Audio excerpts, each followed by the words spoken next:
Hello, welcome back to the channel. It is October 24th, 2020. Before we get started, I want to thank you all very much for your support. I've been loving it. It's been helping me and motivating me to get through this journey so far. This week, we had some struggles. Mostly, I didn't make it to the gym at all. And I talked about this on Wednesday. I've just been busy with work, and I've been going after work, so that hasn't been working. So we're going to try to make some changes later this week, and I'll talk about that when we get to our goals for the week. I've also been having a hard time getting enough water, mostly because it's gotten to the point where I fill my Brita pitcher up so often that it kind of ends up being more of a hassle to fill the Brita pitcher up than it is to get the water to drink the water. So I ordered a larger Brita pitcher, the one that you can hold 18 cups. I did the math, and if I drink one of those a day, it's about my water intake or what it should be. So it ends up being about a gallon, a little over a gallon or something like that.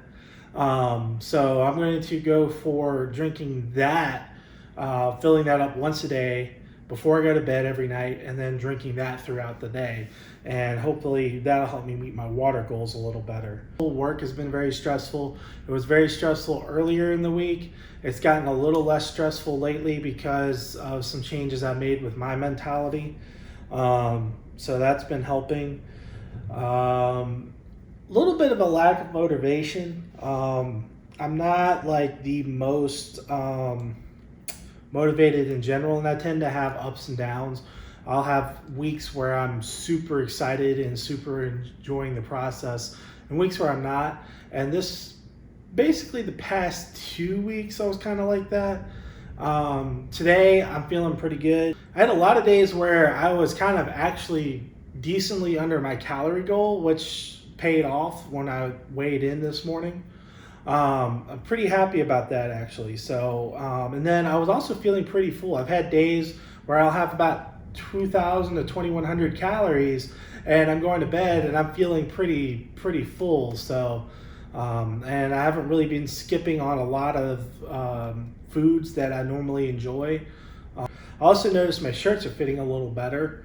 I wear a lot of polo shirts, and one in particular fits me a little better than it has been. So I'm starting to notice some changes. I tend to plan my meals throughout the day based around the calories I've consumed as I go, so like in the morning I might have oatmeal, or in a couple days I had McDonald's. I had a sausage McMuffin and a hash brown, which is about 500 calories. And then for lunch I'll have like chicken and broccoli or something like that. And then dinner I'll have like a pork tenderloin and some other vegetable. And maybe I'll have a snack somewhere in there that's actually like a chicken quesadilla. I take like 4 ounces of chicken, quarter cup of cheddar cheese, and put it on a tortilla. And that's about 500 calories too. So it's like because I'm packing nutrients and better healthy foods into most of my meals through the day, that I'm able to enjoy some of those. I'm able to enjoy something that's not as healthy, but I still get to I'm losing and still enjoying food. So I had a lot of leftovers from last week, so I didn't buy as much. Actually, I pretty much didn't have to buy any meat.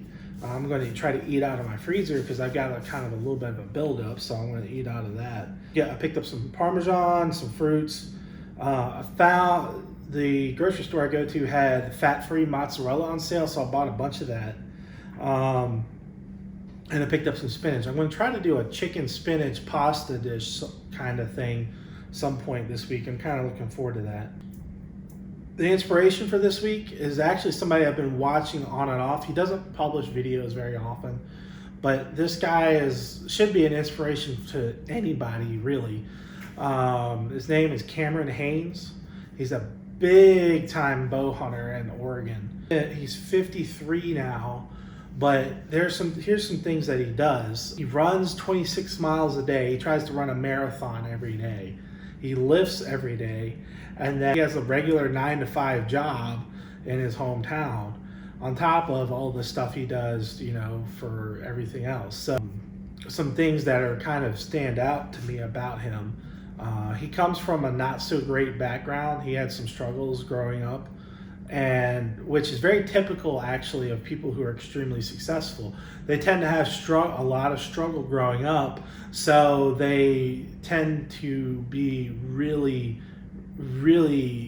they work really hard, so that they can succeed.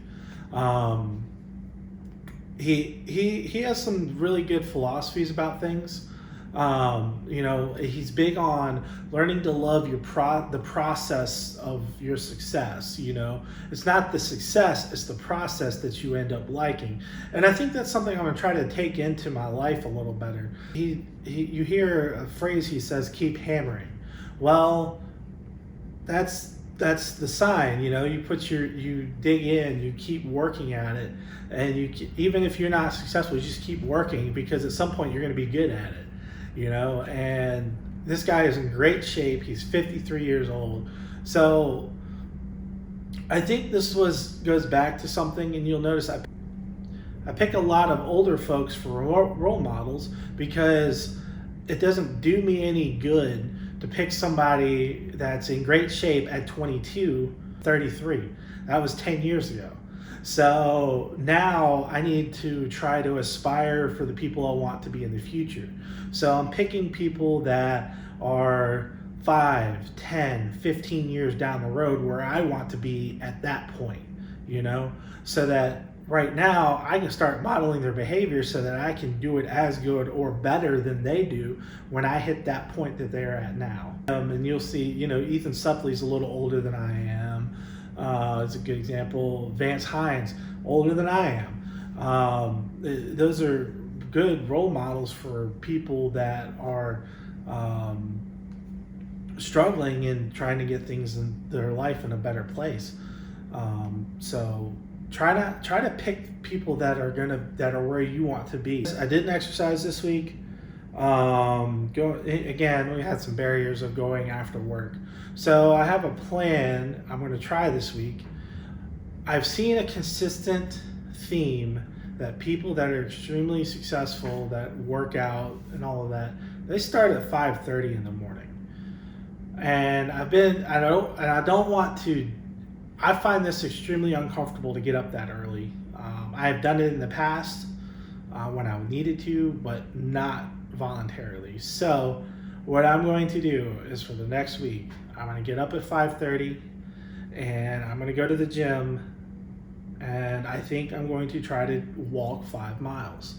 It might take me an hour and a half to do that, but I think if I can do this 1 week, I'll see if it's something that's capable for me, but I need to do it for a whole week. And that is going to take some incredible self-discipline and lot of work on my part. So I need to see when the gym that I go to opens up tomorrow. I don't think it's until later in the day, but I'm still going to get up at 5:30, and we're going to do I'm going to do 5 miles. And if you want to see how that goes, you'll find that on Instagram. I post my workouts, foods, and stuff on Instagram. Today I stepped on the scale. I was 372.3, which means we have lost 10.9 pounds since September 19th, 2020.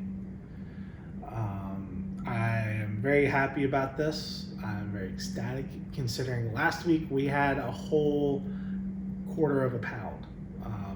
So we're still averaging 2 pounds or better over a period of basically we're averaging 2.25 pounds every week.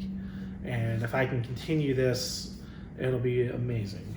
I looked at some things in MyFitnessPal, because I've dieted on and off over the past few years, and the first time I used MyFitnessPal was in 2014. March of 2014 to June of 2014, I lost 14 pounds.